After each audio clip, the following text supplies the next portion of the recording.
ज्या मुलामुलींना जे न्याय पाहिजे तो मिळवून द्यायचा आहे. पोलिसांसमोर आणि विद्यार्थ्यांसमोर सांगतो, आता जर तुम्ही निर्णय नाही लावला, मी खरंच सांगतो या बॅनरपासून शिक्षण मंत्र्यांपर्यंत तुम्हाला त्या रस्त्यावरून काळापासून खिंड काढा. तुम्ही एवढं लक्षात ठेवा. हे बघा, हे काही कामाचं नाहीये. म्हणून आम्ही इथे रात ठाकरे त्या नावाचं पाहिजे. मी पहिलं सांगतो, खूप मत संयम ठेवला आता.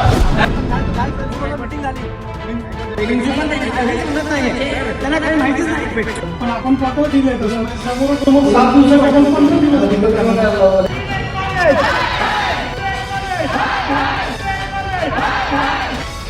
हिरे आर्किटेक्ट कॉलेज महाविद्यालय यांच्या विरोधामध्ये फौजदारी गुन्हा दाखल केलेला आहे. कालपर्यंत तुम्ही एकटे होता, म्हणजे आपण घाबरतो आणि प्रिन्सिपल काय बोलेल, आपल्यावरती शेरा मारतील, रिमार्क मारतील, आपल्याला भीती वाटते ना.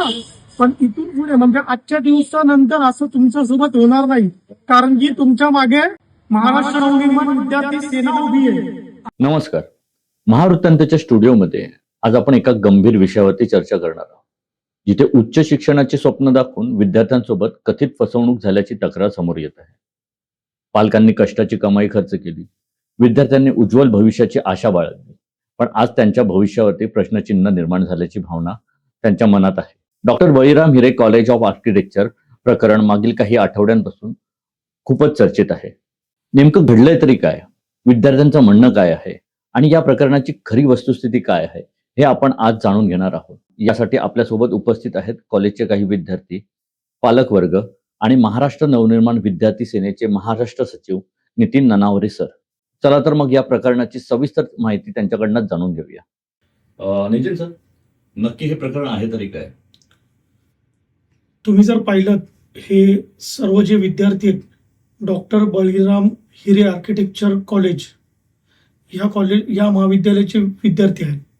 आणि त्या महाविद्यालयामध्ये एक BSc आणि BO असा इंटेरियर डिझायनरचा कोर्स सुरू होता.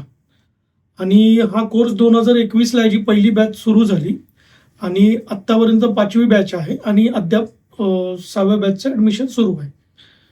हे ज्यावेळी पहिली बॅच सुरू झाली त्यावेळी पहिल्या बॅचच्याच सेकंड इयरला विद्यार्थ्यांना कळलं की कॉलेज जी युनिव्हर्सिटी देत आहे ती युनिव्हर्सिटी UGCच्या लिस्टमध्ये डिफॉल्टर आहे. त्यामुळे विद्यार्थ्यांमध्ये एक प्रकारे खूप मोठा संग्राम निर्माण झाला आणि लगेचच त्यांनी कॉलेज प्रशासनाला कळवण्याचा प्रयत्न केला. त्यांनी त्यावरती लगेच दुसरी युनिव्हर्सिटी शिफ्ट केली, ती म्हणजे सिक्कीम युनिव्हर्सिटी. आणि त्याहून कळलं की सिक्कीम युनिव्हर्सिटी ही फ्रॉड आहे. तर आता जी पहिली बॅच आहे ती पासआउट, म्हणजे 3 वर्षाचा त्यांचा कोर्स पूर्ण झाला आहे आणि पासआउट होऊन 2 वर्ष झाले, असे 5 वर्ष पूर्ण झाले. तसे 2 बॅच आहेत जे पासआउट झालेले आहेत, त्यांना अद्याप कुठल्याही प्रकारची डिग्री नाही आहे, मार्कशीट नाही आहे. आता मनसेच्या आंदोलनामुळे, मनविसेने जे आंदोलन केलं त्यामुळे त्यांना मार्कशीट मिळाली, पण ती मार्कशीट ही फ्रॉड आहे. ठीक आहे. मला एक विद्यार्थ्यांना प्रश्न विचारावासा वाटेल की ज्यावेळी तुम्ही प्रवेश घेतलात या कॉलेजमध्ये, त्यावेळी कॉलेज मॅनेजमेंटकडनं, प्रशासनाकडनं तुम्हाला काय नक्की आश्वासनं मिळालेली, किंवा त्यावेळी जसा तुमचा कसा अनुभव होता आणि पुढे हे प्रकरण कसं तुम्हाला समोर येत गेलं तुमच्याकडे? मी 2021च्या बॅचची आहे. मी फर्स्ट स्टुडंट आहे जिने ॲडमिशन घेतलेलं या कॉलेजमध्ये. आणि माझ्या ॲडमिशनच्या टायमिंगला आम्हाला असं सांगण्यात आलेलं की तुमची जी युनिव्हर्सिटी आहे ही शांघाय इंटरनॅशनल युनिव्हर्सिटी आहे, जी की मणिपूरमध्ये आहे आणि ती व्हॅलिड होती त्या टायमिंगला जेव्हा आम्ही ॲडमिशन घेतलं.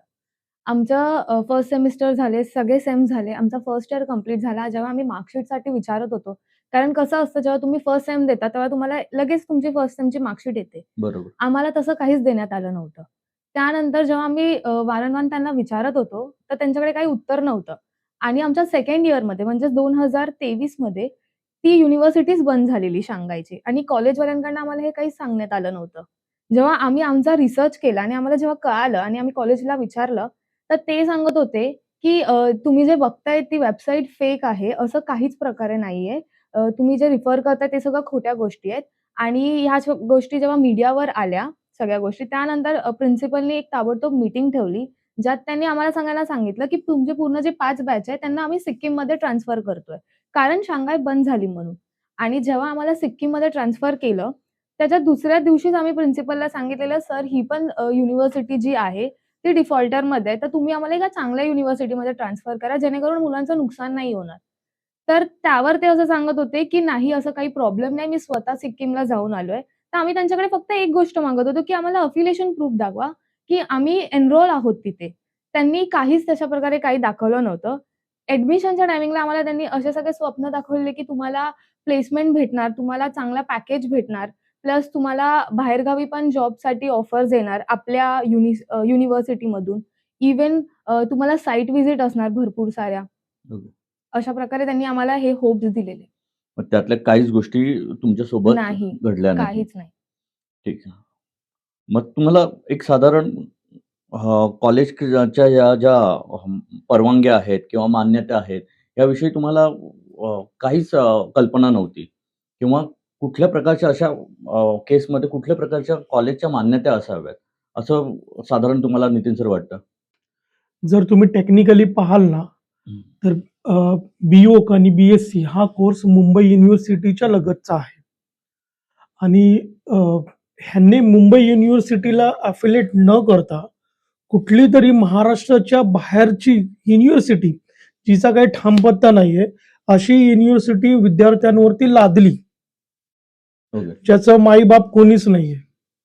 आणि आज ती मुलं भोगतात आहेत. तर ही पूर्ण जबाबदारी कॉलेज प्रशासनाची आहे. हं.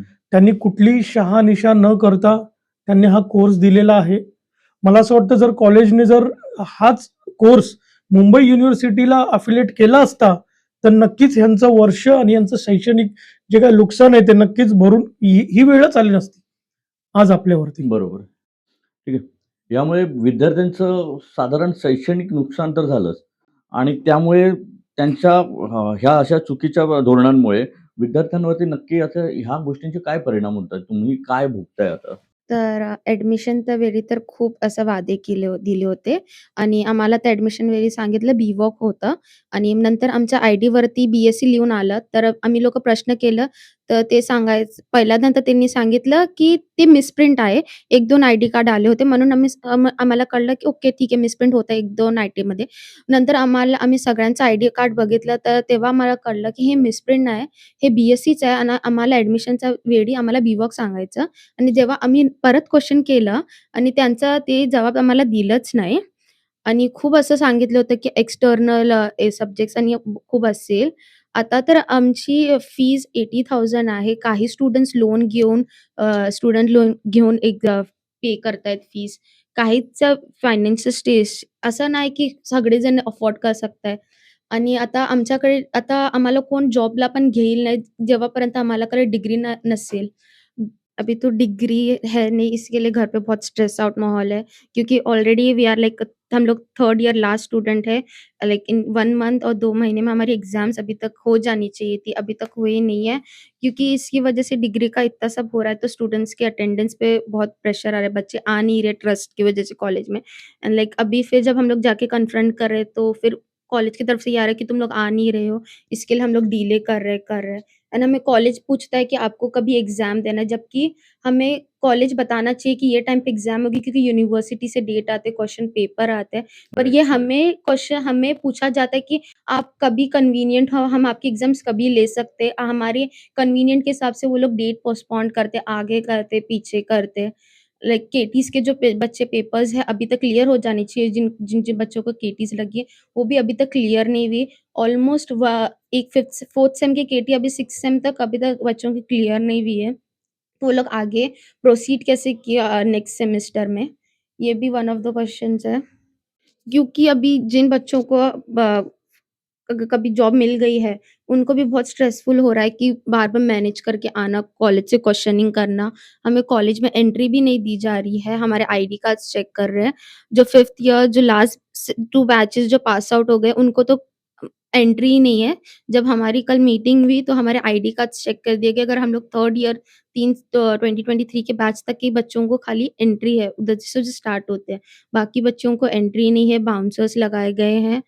और अगर हम और लोग आपके एग्जाम क्लियर नहीं तो आप तो जाओगे ही कॉलेज में। एग्ज़ाम्स क्लियर नहीं है, जाएँगे कॉलेज में, पर तो 4th सेम का कंप्लीट होगा तो 5th सेम में शिफ्ट होगा ना। तो हाँ, तो 5th सेम एंट्री में क्यों नहीं है आपको फिर? एंट्री क्यों नहीं है, क्योंकि जब ये लोग ने जब स्टार्ट किया हमारे सीनियर्स ने, तब इनने क्वेश्चनिंग स्टार्ट किए, तो फिर वो लोग बोले कि वन ऑफ द स्टूडेंट को किसी को बाहर भी ज़बरदस्ती निकाला गया कि हम लोग जाके अंदर हल्ला मचाएँगे, या फिर हम लोग ने तो बहुत शांतिली कामली नितिन सर ने हैंडल किया। तो उनको ऐसा डर लग रहा था कि हम लोग जाके आवाज़ उठाएँगे, क्योंकि फर्स्ट मीटिंग में उनको आइडिया नहीं था, हम लोग आने वाले थे। तभी हुँ। क्राउड जम गया था एंड तभी न्यूज़ एंड ऑल सब पॉलिटिशियनली सब चला गया था, तो उनको डर था कि वो और एक्सक्लूड ना हो जाए और आगे ना बढ़ जाए। तो उनके लिए उन्होंने बैरिकेड्स भी लगा दिए थे। स्टूडेंट्स को गेट के बाहर पेरेंट्स 3-3 4-4 घंटे भी बाहर खड़े थे। ओके, ओके, ठीक है। और इसके लिए कुछ भी अभी जो भी आपने क्वेश्चन रेज़ किए हुँ। और उसके बारे में कुछ भी कॉलेज प्रशासन की तरफ से, कॉलेज की तरफ से, मैनेजमेंट टीम की तरफ से आपको कुछ भी प्रॉपर आंसर नहीं आया? नहीं आया प्रॉपर आंसर, लाइक हम लोग 5th सेम के एग्ज़ाम के टाइम से तभी हमने वो भी किया था कि हम एग्ज़ाम्स नहीं देंगे। तो उनने बोला था कि आप दे दो, हम आपको राइट अप में देते एक्नॉलेजमेंट का। वो तभी भी इनने प्रिंसिपल सर ने केबिन में बोला था कि मैं एक्नॉलेजमेंट लेटर पे साइन दूँगा। फिर जब हम लोग लेके गए लेटर बना के, तब प्रिंसिपल सर देने के लिए तैयार नहीं थे, तब भी हमने उनसे क्या कैसे-कैसे रीज़न दिया उस वक़्त उन्होंने? उन्होंने बोला कि मैं अभी सिक्किम जाके आया हूँ, वो इन प्रोसेस से ये सब प्रोसीजर के लिए टाइम लगता है। ऑलरेडी उनको हमने बहुत टाइम दे चुका था, क्योंकि इनके बैच को pass out okay 2 years almost हो गए, तो हमारा तो उन तब और तक उनके प्लेसमेंट वगैरह उसके वादे क्या हुए? वो कुछ नहीं था। वो कुछ भी आपका फुलफ़िल एक नहीं हुआ? ग्रुप बनाया गया था, उसमें हुँ, तो मेजॉरिटी ऑफ स्टूडेंट्स ऐड भी नहीं थे, वो भी कभी-कभी फैकल्टीज़ डाल देते थे कि उनके यहाँ वैकेंसी है, हं. तो अप्लाई कर देते। ऐसे कोई स्पेशली स्टूडेंट्स के लिए ढूँढ के नहीं लाया जा रहा था। आता बरेच दिवस तुम्ही ह्या गोष्टीविषयी लढा देतायत. तुम्ही बोलतायत वगैरे, प्रसार माध्यमांमध्ये गेलात, तुमची बरोबर, आंदोलनं झाली बरोबर. कॉलेज प्रशासनाच्या हं. विरोधात वगैरे. तर साधारण हे तुम्ही सांगू शकता का याची सुरुवात नक्की मुळात कुठून झाली? तुम्हाला कधी कळलं? आणि तुम्ही मग त्याच्यानंतरची तुमची वाटचाल कशी झाली? आणि आज इथपर्यंत कशी पोहोचलात? मला तर 2 वर्ष झाली आहेत पास आउट होऊन आणि आमचं ॲक्चुअली प्रोसेस चालूच होती इन्व्हेस्टिगेशन वगैरे सगळं. पण आम्हाला तो कॉलेजमध्ये असा सपोर्ट नाही भेटत होता कोणाचा, की आमच्यासोबत असं पाठीशी कोण नव्हतं. हं, जे स्ट्राँग हवं असतं ना, ते कोणच नव्हतं. तर आम्ही असे आमच्या एरियातले किंवा आमच्या मित्र-मैत्रिणींच्या एरियातले अनेक पॉलिटिकल पार्टीजकडे जाऊन आलो. हं, त्यांच्यासोबत आमच्या 2-3 बैठक पण झाल्या, की आपण हं, काय करू ह्याच्यावर? काही नाही करू शकत. आणि त्यांनी कॉलेजच्या ट्रस्टीज, प्रिन्सिपलशी संवाद पण झाला. त्यानंतर त्यांनी आम्हाला फोन पण केले, की कॉलेजचे प्राचार्य वगैरे असे सांगतायत, की मुलांना आम्ही देण्यात येणार आहे मार्कशीट्स वगैरे जे काही आहेत. ते अजूनपर्यंत तुम्ही थांबा.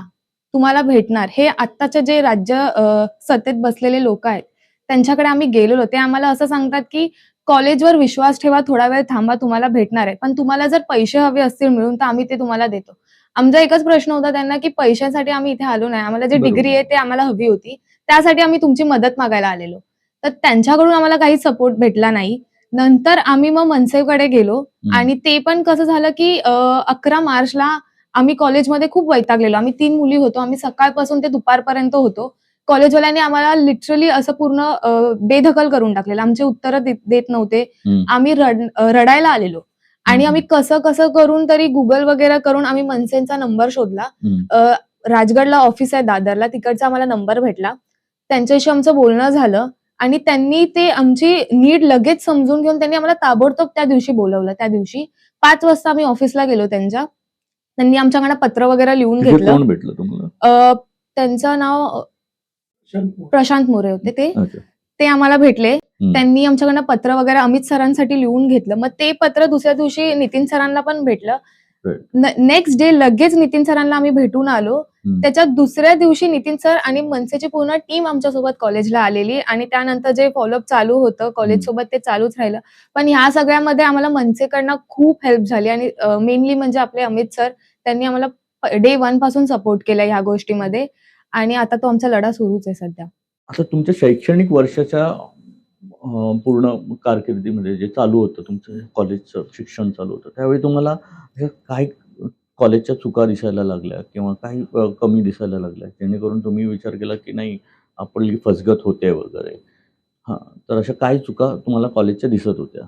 तर यावर मला बोलायचं होतं. तुम्ही येऊन बोलू शकता. बसा.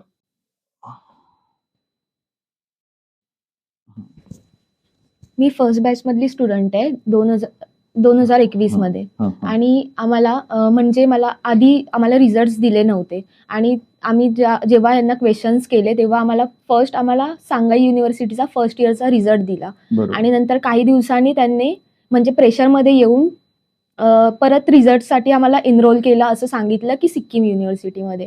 आणि तेव्हा आम्हाला एक लिंक दिलेली, त्यावर असं सांगितलं की तुमचे सगळे म्हणजे इन्फॉर्मेशन आहे ती लिंकवर अपलोड केलेली आहे, तर तुम्हाला एक लिंक पाठवू, त्यात तुम्ही तुमचा एनरोलमेंट नंबर टाकून चेक करू शकता की तुमचा आयडी, त्यावर ॲड्रेस वगैरे सगळं प्रॉपर आहे का. तर त्यात पण काहीच प्रॉपर गोष्ट नव्हती. काही मुलांच्या इथे सिग्नेचरच्या इथे म्हणजे आपला फोटो वगैरे तिथे अपलोड करतात, त्याच्या खाली साईन असते, पण काही काहींचा ॲड्रेस तिथे ॲड होता. तर काही काहींचा म्हणजे फोटो एडिट करून तिकडे स्कॅन केला होता. म्हणजे तिकडे काहीच इन्फॉर्मेशन आमची राईट नव्हती आणि त्याच्यावर प्रत्येक ह्याच्यावर ना वेगवेगळ्या चुका अशा सापडल्या आम्हाला. त्याच्यावर म्हणजे असा एक डाग होता. म्हणजे आता म्हणजे युनिव्हर्सिटीमधून आलं असेल तर प्रॉपर हवंय ना, असं कुठली युनिव्हर्सिटी असं तर बोलत नाही की हे म्हणजे सॅम्पल आहे, तुम्ही चेक करा हे फॉर्मॅट राईट आहे की नाही, असं तर कुठलीच युनिव्हर्सिटी करत नाही. पण हे प्रश्न आम्हाला कॉलेजने केलेले की तुम्ही आम्हाला सांगा यात काय चुका आहेत, मग आम्ही तुम्हाला सांगू की म्हणजे आम्ही राईट करून देऊ तुम्हाला आणि मग तुम्ही ते एकदा चेक करा. म्हणजे त्यांचा फॉर्माच रेडी नव्हता. नाही, म्हणजे फॉर्मॅटच ते रेडी नव्हतं कॉलेजमध्येच त्यांचं. नाही, काहीच त्यांचं नव्हतं रेडी. ते पण आम्ही सगळं पाठी लागून मेसेज करून म्हणजे सगळं केलं, तेव्हा त्यांनी हे आम्हाला फॉर्मॅट पाठवलेला. ते बोलले की आम्ही हे प्रोसेस करतोय अजून पण. आणि नंतर त्यांचं बेसिकली सगळं ड्राफ्ट स्टेजवर होतं. हां. ते ड्राफ्ट स्टेजवर जे होतं ना, ते पहिला आम्हाला शेअर करायचे की हे तुम्ही चेक करा, तुमची इन्फॉर्मेशन यातली बरोबर आहे का, आणि जर नसेल काही एखादी मिस्टेक असेल तर तुम्ही आम्हाला सांगा, मग आम्ही करेक्ट करतो. ओके. असं. म्हणजे कुठली युनिव्हर्सिटी असेल त्यांचा फॉर्मॅट तर रेडी असतो ना, असं नाही की प्रत्येक स्टुडंटच्या वेळी ते वेगळा फॉर्मॅट बनवतात. आणि नंतर मला सिक्कीममधून पण रिझल्ट दिला. म्हणजे मी फर्स्ट इयरला आहे तर मला एकाच युनिव्हर्सिटीमधून रिझल्ट मिळायला पाहिजे, पण त्यांनी मला सांगाईचं पण दिलाय फर्स्ट इयरचा आणि सिक्कीमचा पण दिलाय. आणि त्यात पण सांगाईमध्ये माझ्या फर्स्ट इयरमध्ये 2 रिझल्ट असतात, सेम 1 सेम 2. त्यात पण माझा एनरोलमेंट नंबर दोन्हीमध्ये रॉंग आहे, म्हणजे एकीकडे दुसरा आणि सेम 2 मध्ये दुसरा असं केलंय. आणि सिक्कीमचं म्हणजे मार्क्स वेगळे आहेत. आता सांगाई आणि सिक्कीम ते बोलतात की युनिव्हर्सिटी बंद झाली म्हणून तुला सिक्कीमचा रिझल्ट दिला. जर दिलाच आहे तर मार्क्स तरी सेम पाहिजेत ना. म्हणजे ते ग्रेड तिकडे पण ग्रेड दिलेत. म्हणजे आता युनिव्हर्सिटीमध्ये कसं आता ग्रेड सिस्टीम मध्ये चाललंय, पण ह्यांनी मार्क्स तिथे इंडिकेट केलेत, असं केलंय. हे जे सर्टिफिकेट मिळतात तुम्हाला, समजा पहिले सांगायचे मिळाले, नंतर तुला सिक्कीमचं मिळालं, त्यासाठी काहीतरी एक्झाम दिली असेल ना तू, हो. आणि त्याच्यावरती तुला ग्रेड मिळाले असतील ना. हा, म्हणजे ते पण आम्ही एक्झाम दिली 8 विषयांची, पण आम्हाला रिझल्ट मध्ये आले 4च सब्जेक्ट असं झालंय. आणि जे आम्ही लास्ट इयरला थिसिस म्हणून एक सब्जेक्ट असतो, डिझर्टेशन, त्यावर आम्ही वर्षभर लॉगबुक बनवतो, परत इंटर्नशिप करतो, त्याची एक बुक असते, तो सब्जेक्टच त्यांनी रिझल्ट मध्ये दिला नाहीये. म्हणजे ज्याच्यावर आम्ही वर्षभर मेहनत केली, रात्रभर जागून असाइनमेंट केले, ज्युरीज दिल्या, त्याचं काहीच नाही. ते बोलतात सिक्कीमच्या सांगायचं फक्त फर्स्ट इयरचा रिझल्ट दिलाय मला. पण 2 युनिव्हर्सिटीचं तुला दोन्हीकडे बोलतात तुझं एनरोलमेंट आधी केलेलं, कारण की ती युनिव्हर्सिटी बंद झाली म्हणून आता सिक्कीम मध्ये तुला देतोय असं. हा विषय म्हणजे खूपच गंभीर आहे.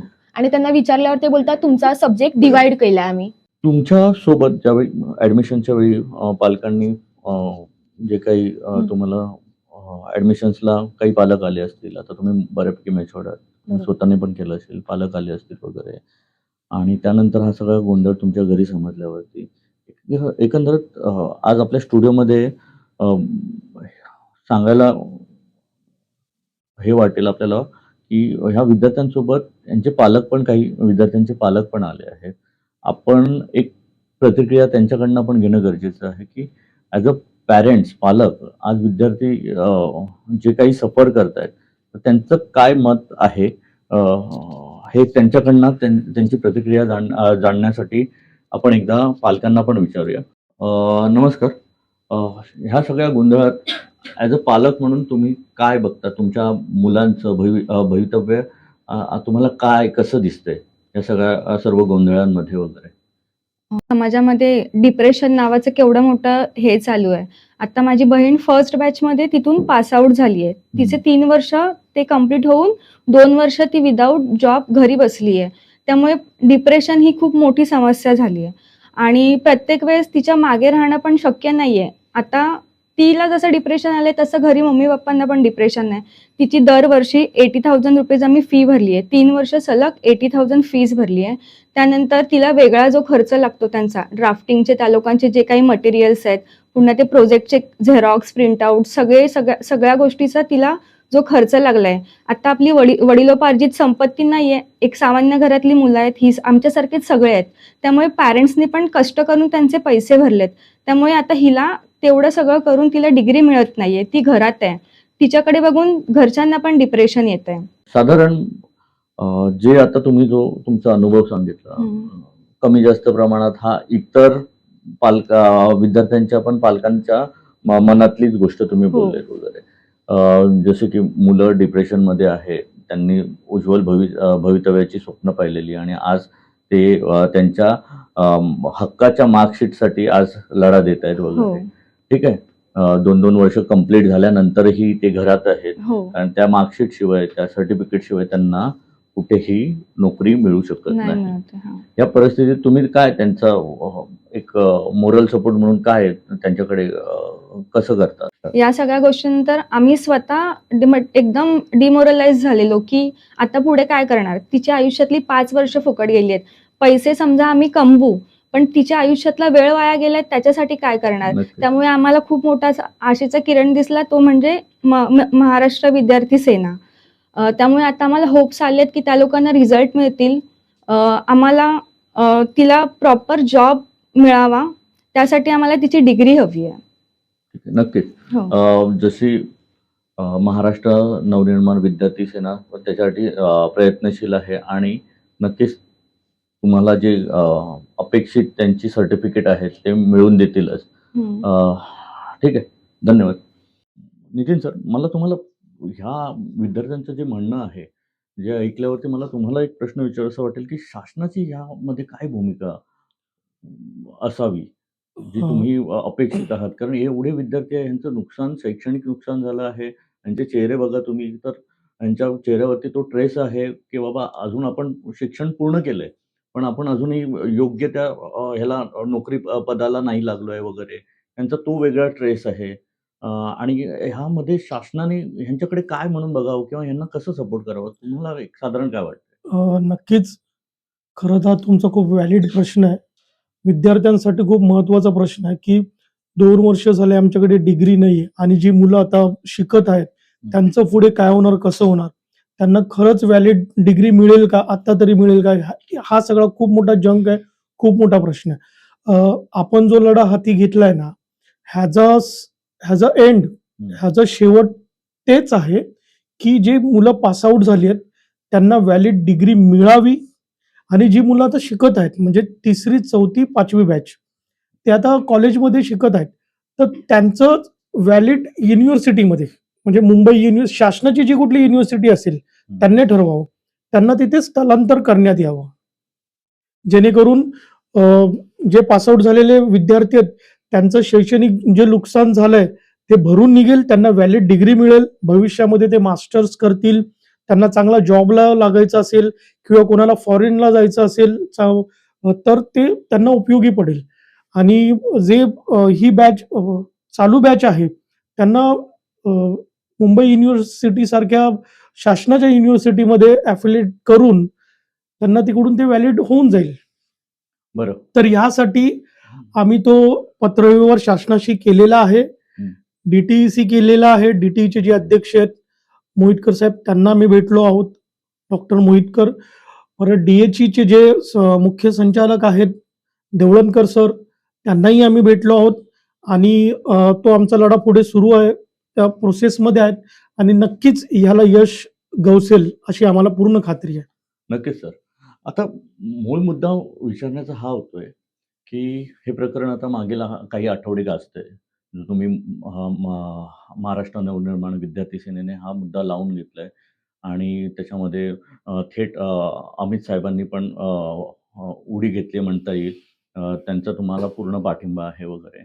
यामध्ये एक विशेष विचारण्याची गोष्ट आहे, की तुम्ही पोलीस स्टेशनच्या बाहेर थांबलेलात, रात्रभर हे विद्यार्थी होते, पालक होते त्यांचे. नेमकी यामध्ये पोलिसांची काय भूमिका आहे? अ, नक्कीच मला सांगायला आवडेल. पोलिसांचं तर मी नक्की तुम्हाला सांगतो. पण त्याआधी मी आमचे सन्माननीय अमित साहेब यांचं मी तुम्हाला सांगेल, की ज्यावेळी आम्ही सकाळी 11 वाजता आम्ही तो एफ-आय-आर करण्यासाठी पोलीस स्टेशनला आलो होतो आणि आम्हाला कुणालाच कल्पना नव्हती, की रात्रीचे 3 वाजतील. म्हणजे आम्ही विद्यार्थ्यांनी आणि आमच्या मनसैनिकांनी इतपत तयारी ठेवली, की सकाळी 6 जरी वाजले, म्हणजे पोलीस आम्हाला सांगत होते, की तुम्ही आंदोलन थांबवा, आपण एफ-आय-आर करू, आम्हाला काही दिवस द्या, 2 दिवस द्या, 1 दिवस द्या. तर आम्ही सर्वांनी सांगितलं, "ठीक आहे, तुम्हाला 1 दिवस हवंय ना, आम्ही तुम्हाला 1 दिवस देतो. आम्ही इथेच थांबतो. तुम्हाला कुठल्याच प्रकारचा त्रास होणार नाही. तुम्ही तुमचं काम करा, आम्ही इथे शांतपणे बसतो." ह्या सगळ्या प्रकरणामध्ये सर्वात महत्त्वाची आणि मुख्य भूमिका जर कोणी बजावली असेल, तर ती सन्माननीय अमित साहेबांनी बजावली. म्हणजे तुम्हाला सांगायला आवडेल, की हे सगळं होत असताना अमित साहेबांचा आम्हाला कंटिन्यू कॉल येत होता आणि हे विद्यार्थी आणि पालकांना सर्वांना माहिती आहे. बिकॉज तो कॉल आम्ही स्पीकरवर ठेवला होता. हे साहेब आमच्याशी बोलत होते आणि साहेब बोलत असताना फक्त मला 10 वेळा त्यांनी एकच विचारलं, "विद्यार्थी जेवले का?" ओके. तर ते खूप आम्हाला असं भावनिक होतं आणि त्यांचा खूप सपोर्ट होता आणि सतत हेच होतं, की "मी येतोय, मी येतोय." पण आम्ही साहेबांना येऊ दिलं नाही. कारण की आम्हाला वाटतं, की आम्ही तितके सक्षम आहोत ते नक्की. करण्यासाठी. साहेब आलेच तर नो डाउट. पण आम्ही तो लढा दिला आणि साहेबांनी आम्हाला खूप सहकार्य केलं आणि ह्या पूर्ण प्रकरणामध्ये साहेबांचं पूर्ण सहकार्य आहे. यात काही वाद नाही. नक्कीच, नक्कीच. आणि पोलिसांची आता काय भूमिका आहे या संदर्भात? सर आता आपण पोलिसांचं जर बघितलं, ज्या दिवशी मला वाटतं 6 तारखेला आम्ही रात्री ते आंदोलन केलं होतं आणि अमित साहेबांच्या माध्यमातून पोलीस प्रशासनातले डी-सी-पी साहेब त्यांचं आणि अमित साहेबांचं बोलणं झालं. तर आम्हाला फर्म शब्द हवा होता. बरोबर. तर त्यामुळे त्यांनी अमित साहेबांना शब्द दिला, की 2 दिवसामध्ये आम्ही एफ-आय-आर करतोय आणि त्यानुसार मग आम्ही 8 तारखेला एफ-आय-आर करायला गेलो. एफ-आय-आर झाला. रीतसर त्यांनी एफ-आय-आर नोंद करून घेतली. 10 कलमं आपण त्याच्यामध्ये दिलेली आहेत आणि त्या कलमांमध्ये नॉन बेलेबल पण काही ऑफेन्स त्याच्यामध्ये आपण टाकलेले आहेत. ह्या सगळ्यांमध्ये खरंच मी मुंबई पोलिसांचं कौतुक करेल. अ, सन्माननीय राज साहेबांना आणि आम्हाला सुद्धा मुंबई पोलिसांवरती खरंच खूप विश्वास आहेत आणि त्याचप्रमाणे ते काम करतात आहेत. त्यांचं इन्व्हेस्टिगेशन सुरू आहे. म्हणजे मला वाटतं 8 तारखेला जो एफ-आय-आर झाला होता, आज 22 तारीख आहे. तर किमान 20 दिवस 15-20 दिवस उलटून गेलेत आणि अद्यापही त्यांचं इन्व्हेस्टिगेशन खूप चांगल्या पद्धतीने सुरू आहे. अ, म्हणजे फॅकल्टीज असतील हं. किंवा एच-ओ-डी असतील, ह्या सर्वांना ते इन्व्हेस्टिगेशनसाठी बोलवतात आहेत. आम्हाला प्रामुख्याने वाटतं, की एफ-आर-ए हा संस्था चालक आणि प्राचार्य ह्यांच्यावर जरी झाला असला, हे तर मुख्य चोर आहेत. म्हणजे मी ओपन सांगेल, की हे चोर आहेत. पण चोराला जे मदत करतात ना, तेही चोर आहेत. ओके. मग ह्या सगळ्यांना माहीत नव्हतं का? जे फॅकल्टीज गेली 5 वर्ष मुलांना शिकवायला येतात आहे, त्यांना माहीत नव्हतं का? मग होतं तर मग त्यांनी मुलांचं नुकसान का होऊन दिलं? हं. एच-ओ-डी आहेत, ह्यांना माहीत नव्हतं का? तुम्ही डिपार्टमेंट हेड आहात ना, बरोबर. मग तुम्हाला माहीत नाहीये का? मग माहीत होतं तर मग तुम्ही का सांगितलं नाही? मला वाटतं ह्या सर्वांमध्ये हे सगळी लोकं असतील, ॲडमिनिस्ट्रेटिव्हची टीम असेल, ह्या सगळ्यांनी मुलांचं शैक्षणिक नुकसान सगळ्यांनी मिळून केलेलं आहे. त्यामुळे या सर्वांवरती कारवाई झाली पाहिजे. त्या पद्धतीने पोलीस प्रशासन काम करते. त्यासाठी खरंच त्यांच्या मनापासून धन्यवाद. पोलिसांचं काम करतायत, इन्व्हेस्टिगेशन चालू आहे, योग्यरीत्या चालू आहे, हे तुमचं म्हणणं आहे, राइट? पण ह्या सर्व प्रकरण आता जे लावून धरलंय तुम्ही लोकांनी आणि चालू आहे, मीडियामध्ये दिसतंय वगैरे. इथे एक वावगण्याजोगी एक गोष्ट नोट करण्यासारखी आहे, की मनसेसारखी ताकद समोर असताना वगैरे तुम्ही म्हणजे एकदम संयमाने, म्हणजे विद्यार्थी आहेत म्हणून हा प्रकरण सगळं संयमाने तुम्ही हँडल केलंय. पण नेहमी मनसेची जी स्टाईल आहे खळखट्याची, ती बाजूला ठेवून तुम्ही प्रकरण हँडल केलंय. हे खरंच ॲप्रिशिएट करण्यासारखं आहे. आणि त्याबाबत काय तुम्ही बोलू शकता? मनसेची स्टाईल हं. खळकट्याक हे आम्ही सोडलं नाहीये आणि बरं. सोडणार पण नाही. पण मी तुम्हाला आठवण करून देतो, तुम्ही मनसेचं कुठलंही आंदोलन काढा, म्हणजे मराठी पाठीचं आंदोलन असेल हो. की मोबाईल फोनवरती मराठी भाषा असेल किंवा टोलचं आंदोलन असेल, कुठलंही आंदोलन काढा. बरं.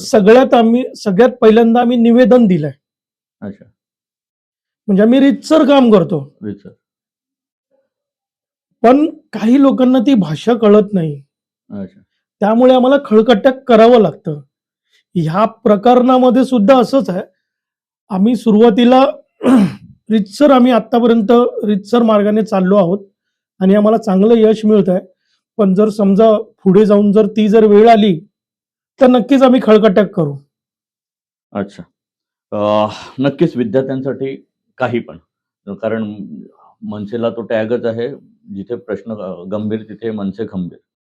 नितीन सर, मला ह्याविषयी विद्यार्थ्यांना एक प्रश्न विचारायचा वाटतो, की ज्यावेळी तुम्हाला कळलं की आता आपण फसलो गेलो आहे वगैरे, मग त्यानंतरची तुमची सरांना अप्रोच करण्याची कशी वेळ आली, किंवा ह्या अगोदर तुम्ही अजून कोणाला अप्रोच केलं, कसं काय केलं? कारण तुम्हाला तर कळलं की बाबा आम्ही फसलो गेलो आहे. तर मग तुमचं काय त्याविषयी स्टेज होत्या?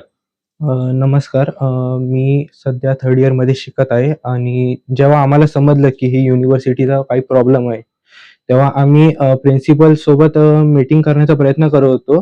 मीटिंग पण झाल्या, पण त्यांचा काही समोरून रिस्पॉन्स नव्हता.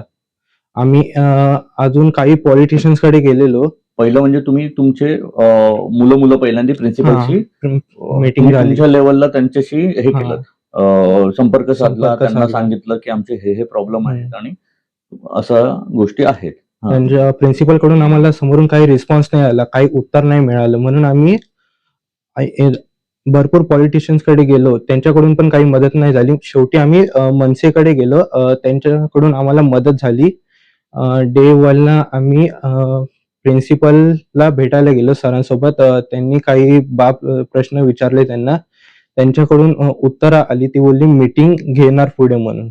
अच्छा. तेव्हा दुसरी मीटिंग झाली, तेव्हा त्यांनी ट्रस्टीचा माणूस पाठवलेला यासाठी की काही पुढे होईल का, त्याचं काही सोल्युशन निघेल का. तर तेव्हा पण त्या माणसाकडे पण काही उत्तर नव्हतं. म्हणून त्यांना आम्ही शेवटचा चान्स म्हणून एक मीटिंग दिलेली अजून करायला, की काही उत्तर भेटेल आम्हाला त्याच्याकडून. काही नाही.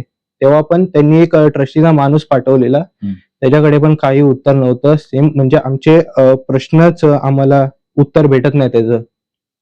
अजून एक पॉइंट त्याच्यामध्ये ऍड करायला, आमची रिसेंटली 2 दिवसा पहिला एक मीटिंग झाली होती आणि त्यावेळी आम्हाला ट्रस्टीमधूनच ट्रस्टीने एखाद्या मेंबरला वाटवलं होतं त्यांच्यासाठी बोलायला.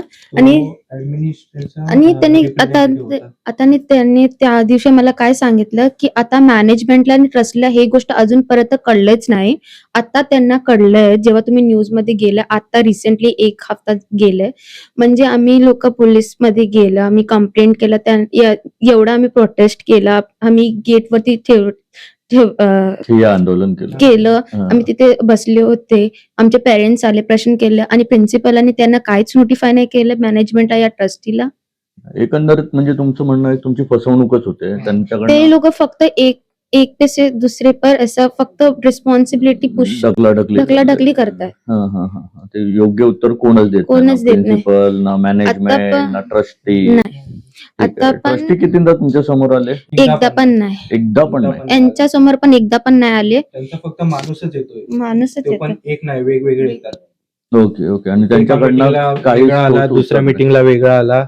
आता पुढे अजून आम्हाला जी 2 दिवसा अगोदर मीटिंग झाली, तेव्हा पण त्यांनी प्रश्न लिहून घेतले आमच्याकडून की आमचे काय प्रॉब्लेम आहेत.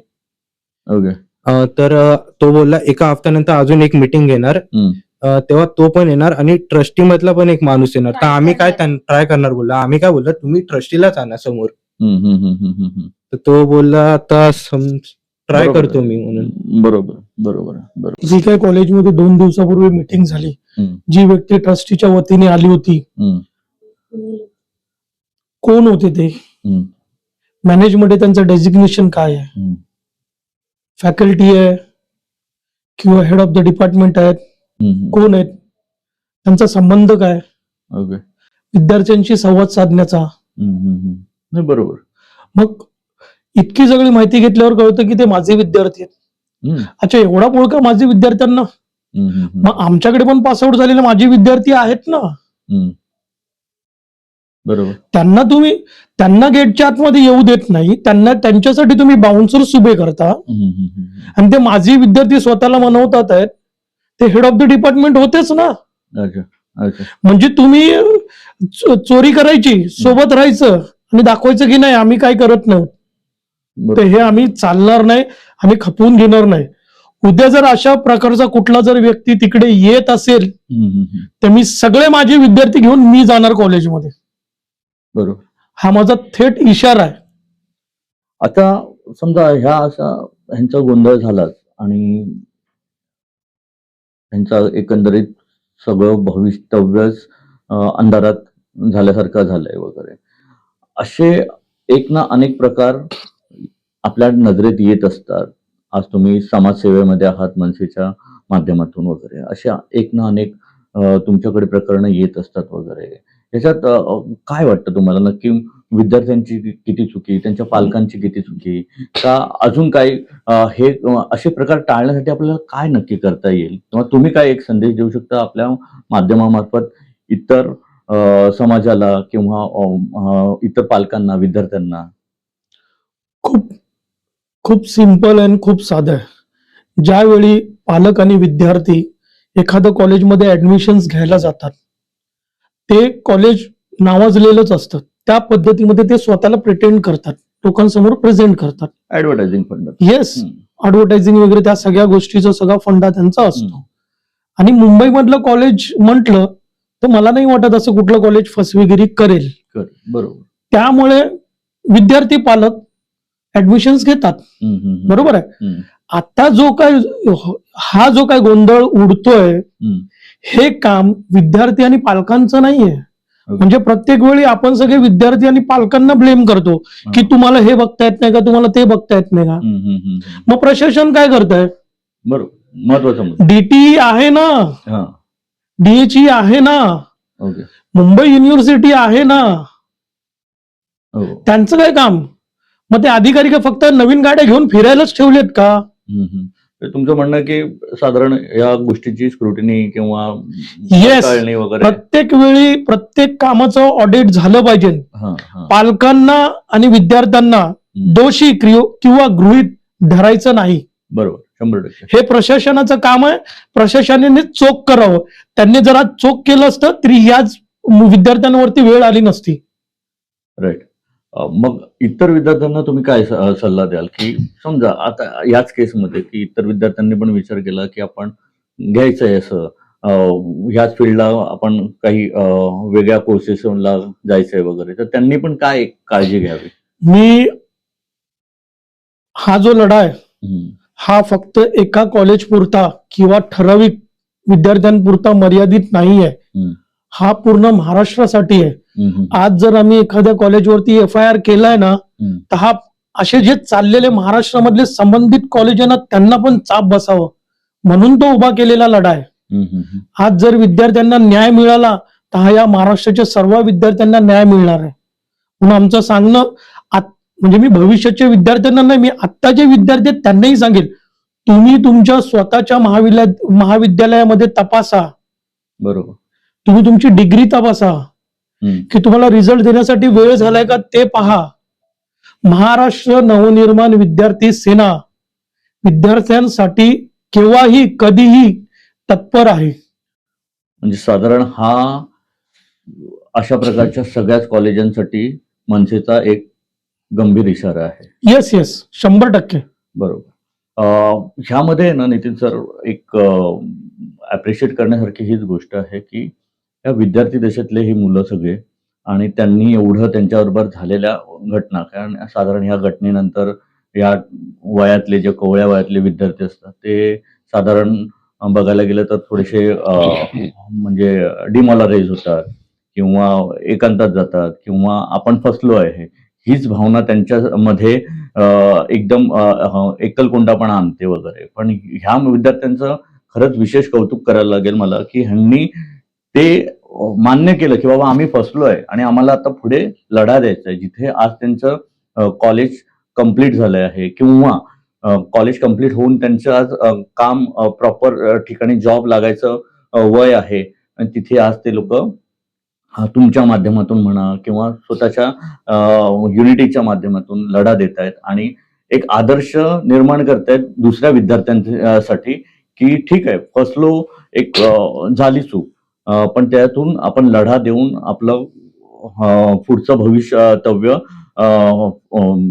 सुरक्षित करावं यासाठी ते लोक लढा देत आहेत.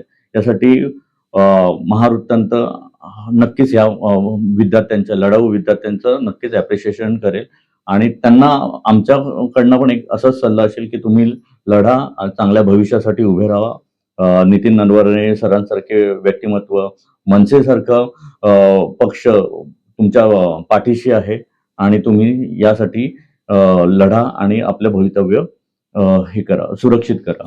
यासाठी तुमचे खूप खूप अभिनंदन आहे आणि लढा तुमचंच यश असेल. सर तुमच्या सोबत आहेत, अमित राजसाहेब ठाकरे आहेत तुमच्यासोबत आणि मनसे परिवार आणि माझी तरी इच्छा अशी आहे की संपूर्ण विद्यार्थी संघटना किंवा विद्यार्थी परिवाराने किंवा महाराष्ट्रातील जनतेने जे हे पॉडकास्ट बघतायत, चर्चासत्र बघतायत, त्यांनी संपूर्ण ह्या विद्यार्थ्यांना, कारण ह्यांच्या सोबत जवळपास शेकडो विद्यार्थी बाधित आहेत. त्याच्यातल्या काही हेच ठराविक विद्यार्थी आहेत जे अक्षरशः पुढे येऊन ह्या अत्याचाराविषयी, फसवणुकीविषयी पुढे येऊन लढा देत आहेत. तर माझी अशी हे आहे, बोलणं आहे की साधारण सर्वांनीच यांना सपोर्ट करावा. शासन करते, पोलीस करते, पण इतर विद्यार्थ्यांनी पण ह्याच्यासाठी आवाज उठवावा आणि मनसे तर सोबत आहेत, बाकी पण संपूर्ण महाराष्ट्र तुमच्या सोबत राहील ही आपण गवाही देतो आणि हे आपले चर्चासत्र आपण इथे संपवतो. धन्यवाद. थँक्यू.